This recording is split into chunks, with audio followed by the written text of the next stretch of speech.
I'd like to tell you about the strangest secret in the world. Not long ago, Albert Schweitzer, the great doctor and Nobel Prize winner, was being interviewed in London, and a reporter asked him, "Doctor, what's wrong with men today?" The great doctor was silent a moment, and then he said, "Men simply don't think."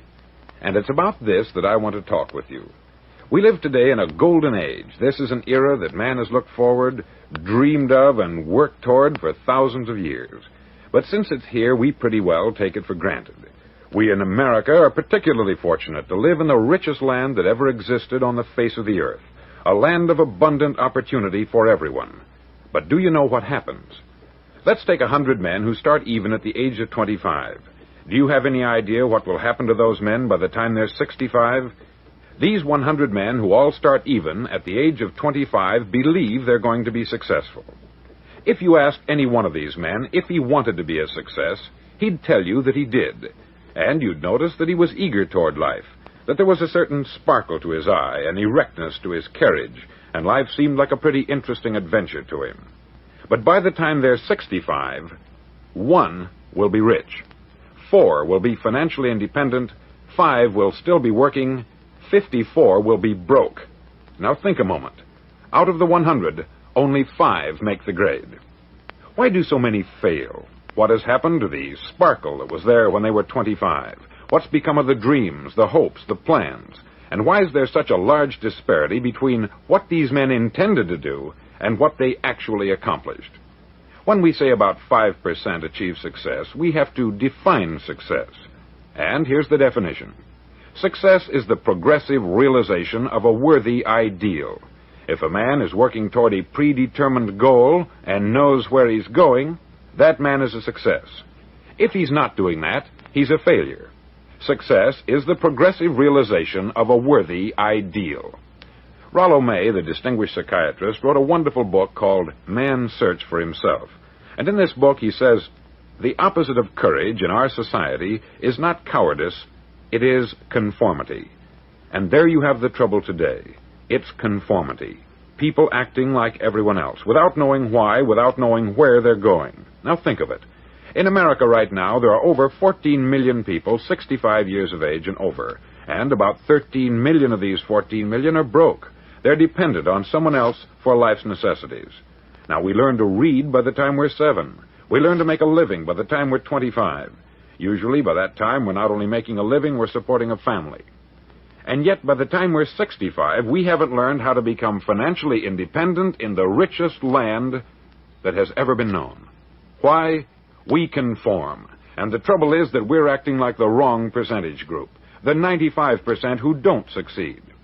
Now, why do these people conform? Well, they don't know, really. These people believe that their lives are shaped by circumstances, by things that happen to them, by exterior forces. They're outer-directed people. A survey was made one time that covered a lot of men, working men, and these men were asked this question. Why do you work? Why do you get up in the morning? 19 out of 20 had no idea. If you ask them, they'll say, everyone goes to work in the morning. And that's the reason they do it, because everyone else is doing it. Now let's get back to our definition of success. Who succeeds? The only man who succeeds is the man who is progressively realizing a worthy ideal. He's the man who says, I'm going to become this, and then begins to work toward that goal. I'll tell you who the successful people are. A success is the school teacher who's teaching school because that's what she wanted to do. The success is the woman who's a wife and mother because she wanted to become a wife and mother and is doing a good job of it. The success is the man who runs the corner gas station because that's what he wanted to do. The success is the successful salesman who wants to become a top-notch salesman and grow and build with his organization. A success is anyone who is doing deliberately a predetermined job because that's what he decided to do deliberately. But only 1 out of 20 does that. That's why today there isn't really any competition, unless we make it for ourselves. Instead of competing, all we have to do is create. Now, for 20 years, I looked for the key which would determine what would happen to a human being. Was there a key I wanted to know which would make the future a promise that we could foretell to a large extent? Was there a key that would guarantee a person's becoming successful if he only knew about it and knew how to use it? Well, there is such a key, and I've found it. Have you ever wondered why so many men work so hard and honestly without ever achieving anything in particular, and others don't seem to work hard and yet seem to get everything? They have the magic touch. You've heard them say that about someone. Everything he touches turns to gold. And have you ever noticed that a man who becomes successful tends to continue to become successful, and on the other hand, have you noticed how a man who is a failure tends to continue to fail? It's because of goals. Some of us have them, some don't. People with goals succeed because they know where they're going. Now think of a ship leaving a harbor, and think of it with the complete voyage mapped out and planned.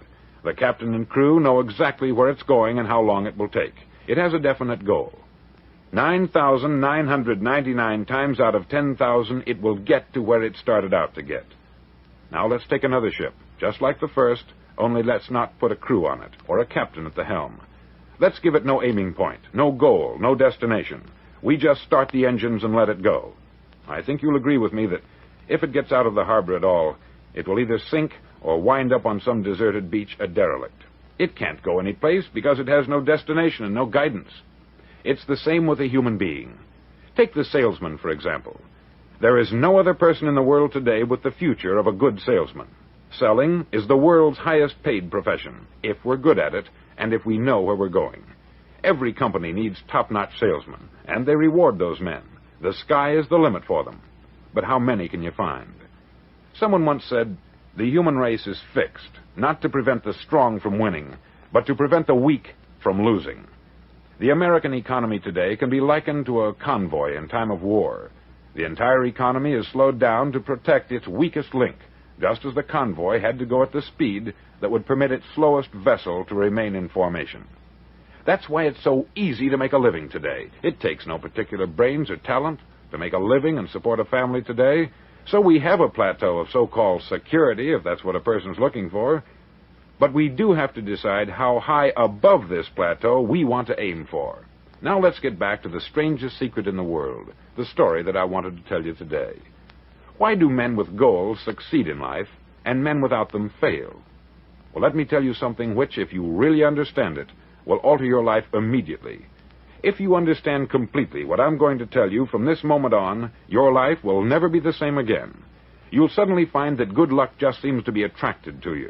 The things you want just seem to fall in line.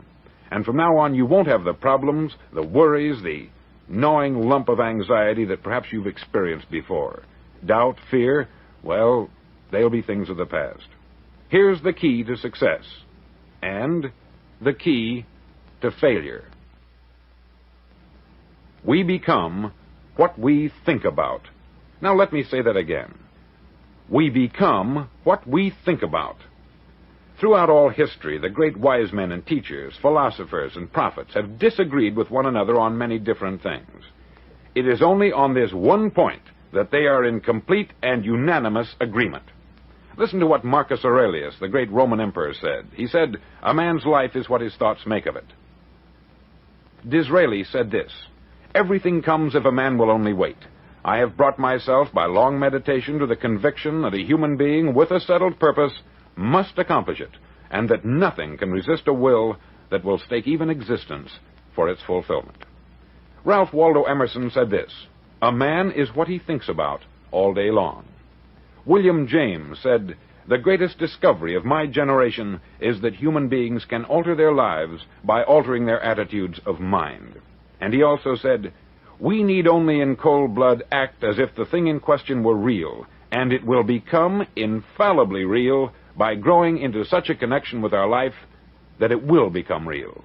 It will become so knit with habit and emotion that our interest in it will be those which characterize belief." He also said this, "If you only care enough for a result, you will almost certainly attain it.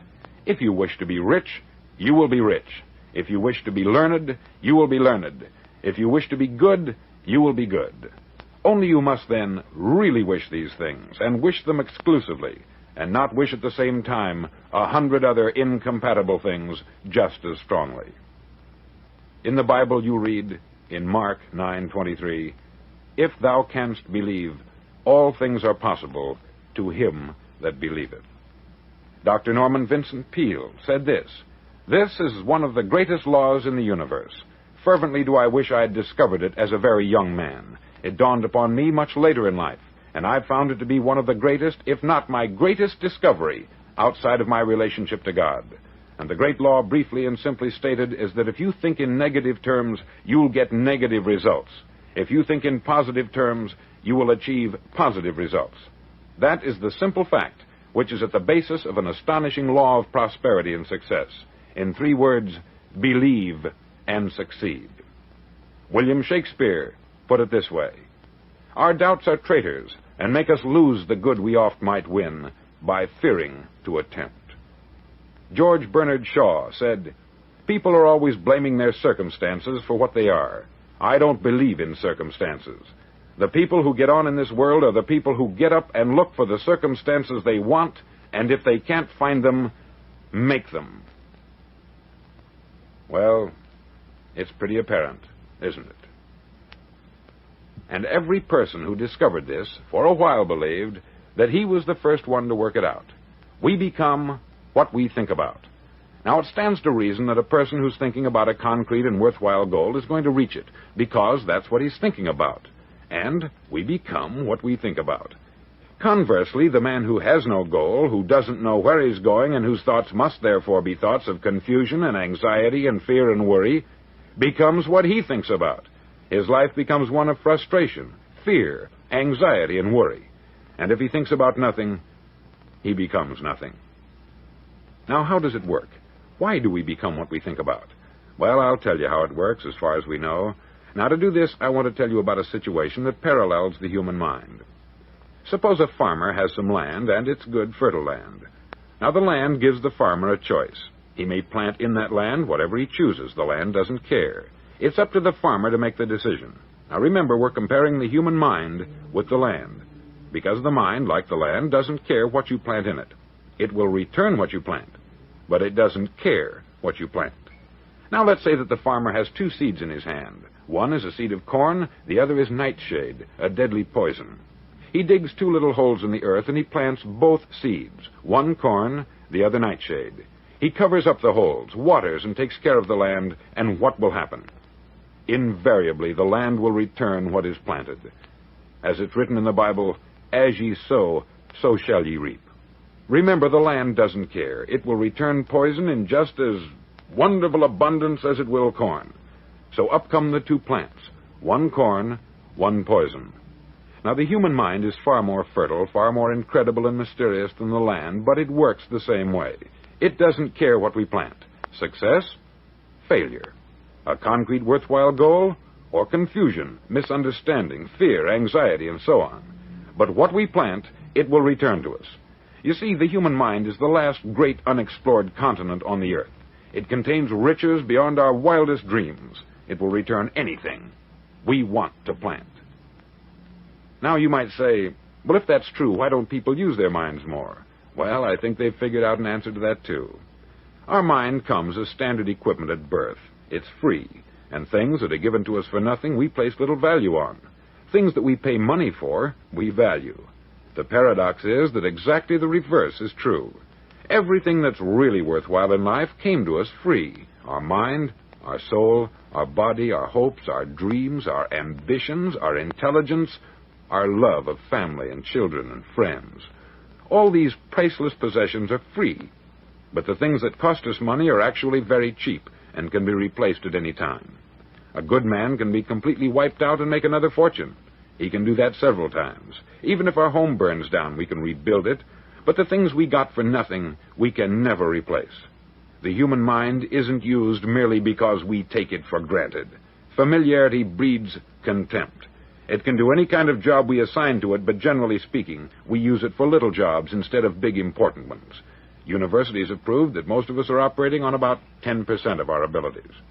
Decide now, what is it you want? Plant your goal in your mind.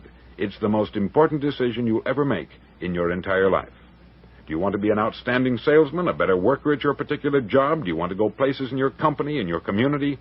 All you've got to do is plant that seed in your mind. Care for it. Work steadily toward your goal, and it will become a reality. It not only will, there's no way that it cannot. You see, that is a law, like the laws of Sir Isaac Newton, the laws of gravity. If you get on top of a building and jump off, you'll always go down. You'll never go up. And it's the same with all the other laws of nature. They always work. They're inflexible. Think about your goal in a relaxed, positive way. Picture yourself in your mind's eye as having already achieved this goal. See yourself doing the things you will be doing when you've reached your goal. Ours has been called the phenobarbital age, the age of ulcers and nervous breakdowns.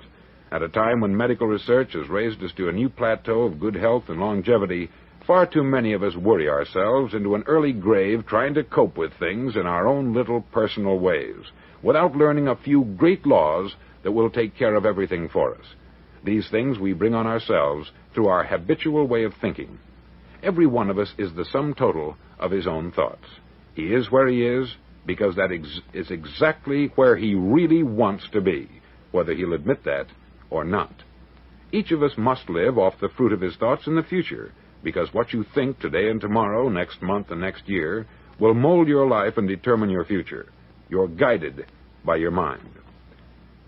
I remember one time I was driving through Arizona, and I saw one of those giant earth-moving machines roaring along the road at about 35 miles an hour with what looked like 20 tons of dirt in it, a tremendous, incredible machine, and there was a little man perched way up on top with the wheel in his hands guiding it.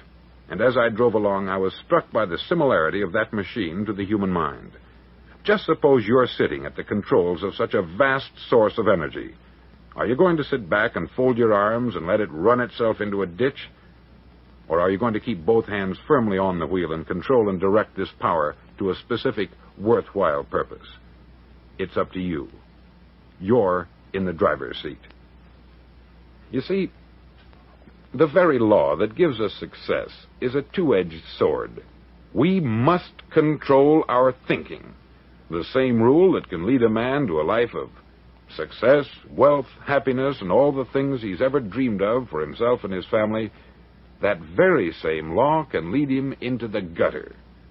It's all in how he uses it, for good or for bad.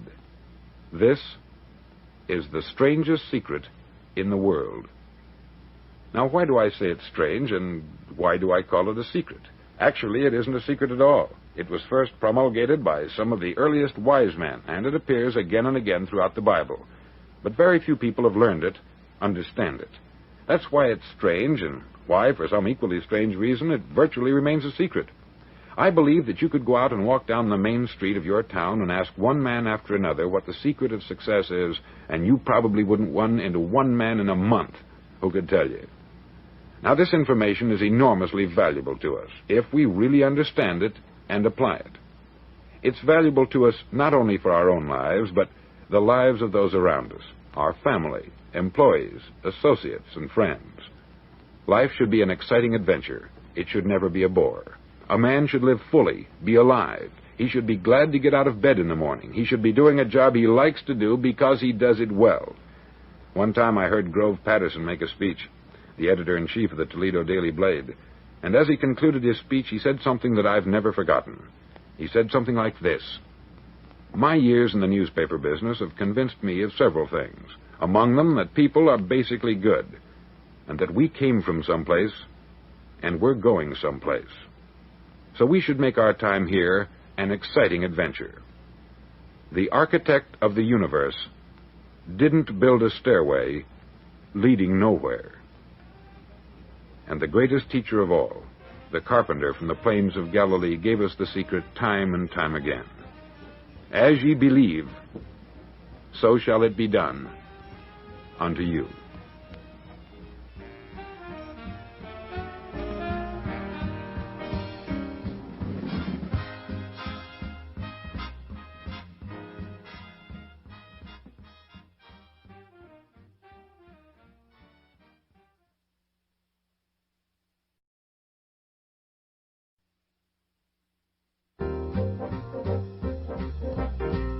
On side number 1 of this record, I've explained the strangest secret in the world and how it works. Now, on this side, I want to explain how you can prove to yourself the enormous returns possible in your own life by putting this secret to a practical test.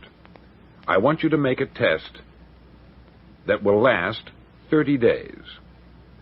Now, it isn't going to be easy. If you'll give it a good try, It will completely change your life for the better. Back in the 17th century, Sir Isaac Newton, the English mathematician and natural philosopher, gave us some natural laws of physics which apply as much to human beings as they do to the movement of bodies in the universe.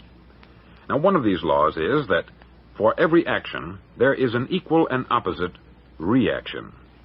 Simply stated, as it applies to you and me, it means we can achieve nothing without paying the price. The results of your 30-day experiment will be in direct proportion to the effort you put forth. To be a doctor, you must pay the price of long years of difficult study.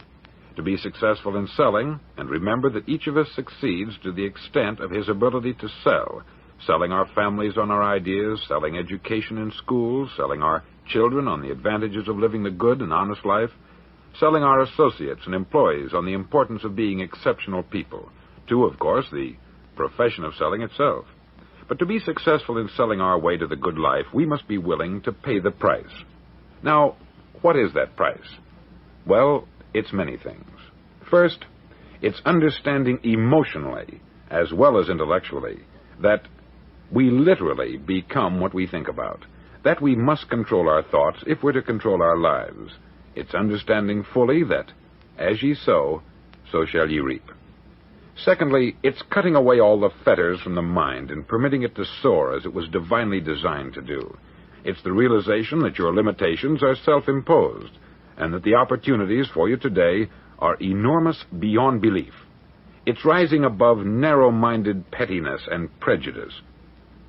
Thirdly, to use all your courage to force yourself to think positively on your own problem, to set a definite and clearly defined goal for yourself, to let your marvelous mind think about your goal from all possible angles, to let your imagination speculate freely upon many different possible solutions, to refuse to believe there are any circumstances sufficiently strong to defeat you in the accomplishment of your purpose, to act promptly and decisively when your course is clear, and to keep constantly aware of the fact that you are, at this moment, standing in the middle of your own acre of diamonds, as Russell Conwell used to point out. Fourth, save at least 10% of what you earn. It's also remembering that no matter what your present job, it has enormous possibilities if you're willing to pay the price. Now let's just go over the important points in the price each of us must pay to achieve the wonderful life that can be ours. It is, of course, worth any price. 1, you will become what you think about. 2, remember the word imagination. Let your mind soar. 3, courage. Concentrate on your goal every day. 4, save 10% of what you earn. And action. Ideas are worthless unless we act on them. Now I'll try to outline the 30-day test I want you to make. Now keep in mind that you have nothing to lose by making this test, and everything you could possibly want to gain. There are 2 things that may be said of everyone. Each of us wants something, and each of us is afraid of something. I want you to write on a card what it is you want more than anything else. It may be more money. Perhaps you'd like to double your income or make a specific amount of money. It may be a beautiful home. It may be success at your job. It may be a particular position in life. It could be a more harmonious family. Each of us wants something. Write down on your card specifically what it is that you want. Make sure it's a single goal and clearly defined. You needn't show it to anyone, but carry it with you so that you can look at it several times a day. Think about it in a cheerful, relaxed, positive way each morning when you get up, and immediately you have something to work for, something to get out of bed for, something to live for. Look at it every chance you get during the day and just before going to bed at night. As you look at it, remember that you must become what you think about, and since you're thinking about your goal, you realize that soon it will be yours. In fact, it's yours really the moment you write it down and begin to think about it. Look at the abundance all around you as you go about your daily business. You have as much right to this abundance as any other living creature. It's yours for the asking. Now we come to the difficult part.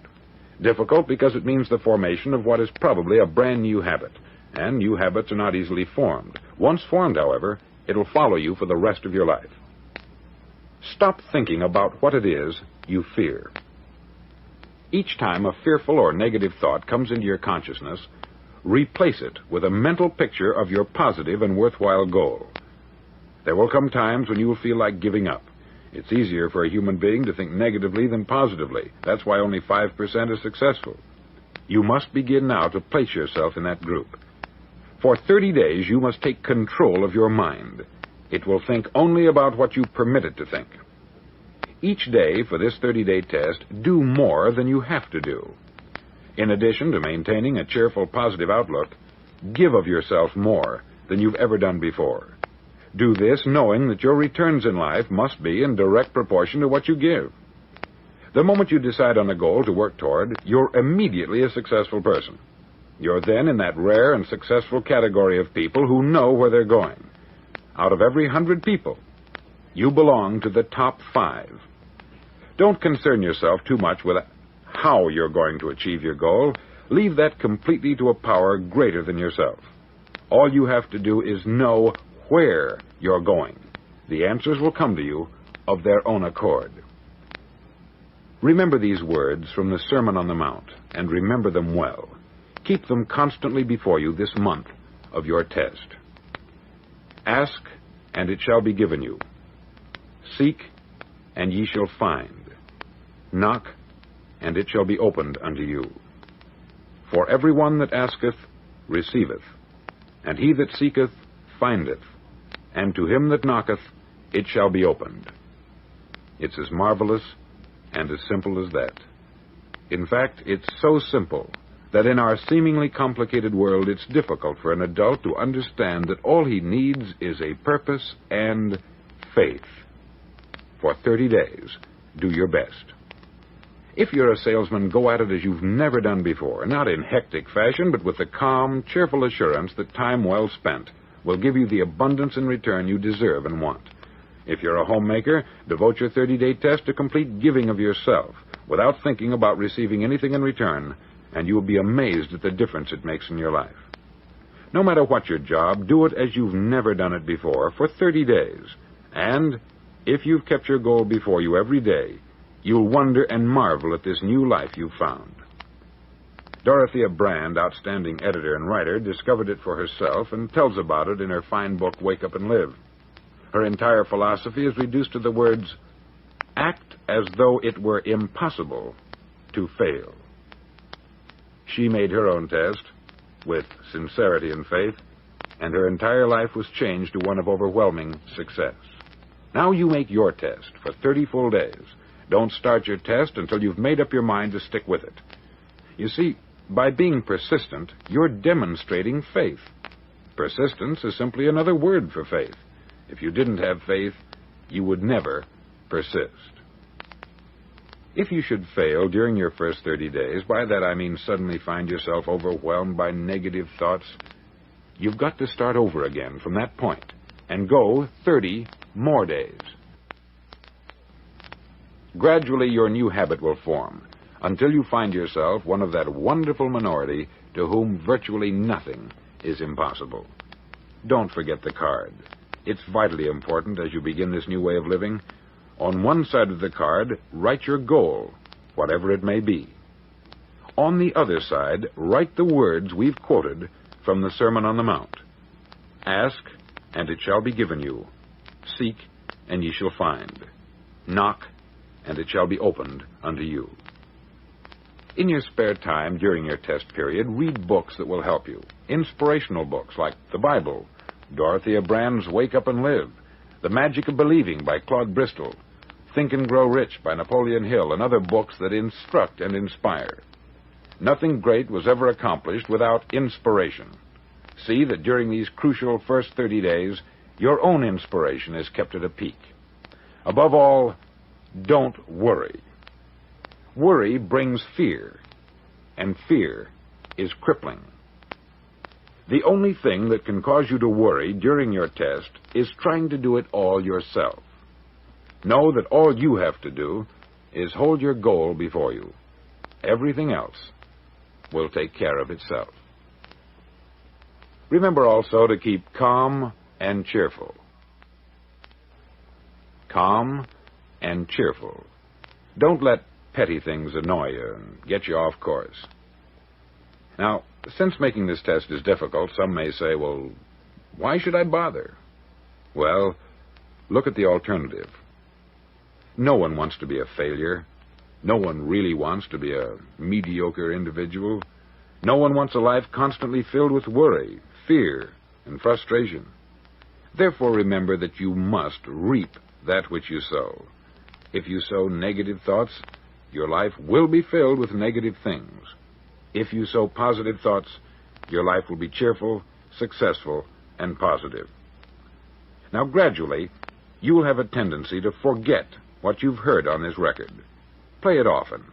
Keep reminding yourself of what you must do to form this new habit. Gather your whole family about and listen to what's been said here at regular intervals. You know, most men will tell you that they want to make money without understanding the law. The only people who make money work in the mint. The rest of us must earn money. This is what causes those who keep looking for something for nothing or a free ride to fail in life. The only way to earn money is by providing people with services or products which are needed and useful. We exchange our product or service for the other man's money. Therefore, the law is that our financial return will be in direct proportion to our service. Success is not the result of making money. Making money is the result of success. And success is in direct proportion to our service. Most people have this law backwards. They believe that you're successful if you earn a lot of money. The truth is that you can only earn money after you're successful. It's like the story of the man who sat in front of the stove and said to it, "Give me heat, and then I'll add the wood." How many men and women do you know, or do you suppose there are today, who take the same attitude toward life? There are millions. We've got to put the fuel in before we can expect heat. Likewise, we've got to be of service first before we can expect money. Don't concern yourself with the money. Be of service. Build, work, dream, create. Do this, and you'll find there's no limit to the prosperity and abundance that will come to you.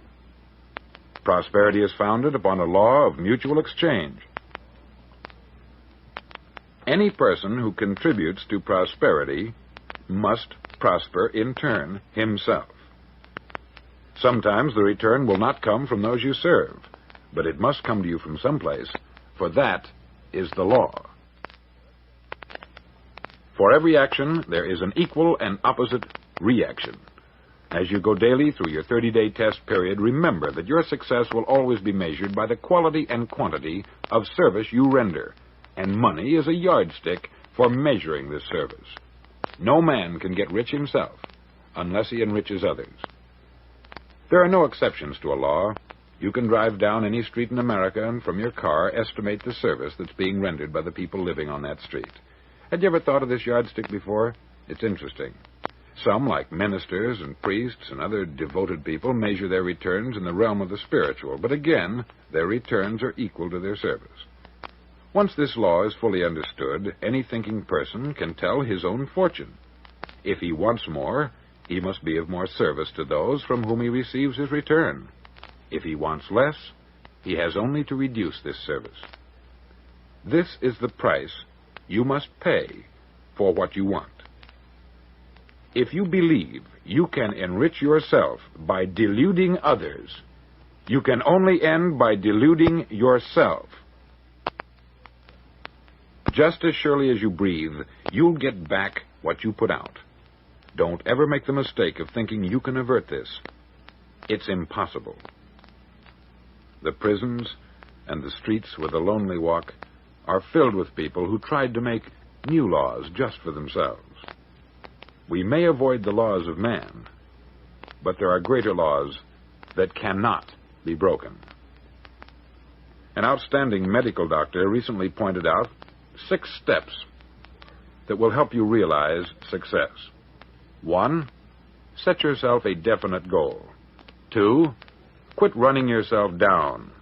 3, stop thinking of all the reasons why you cannot be successful and instead think of all the reasons why you can. 4, trace your attitudes back through your childhood and try to discover where you first got the idea you couldn't be a success, if that's the way you've been thinking.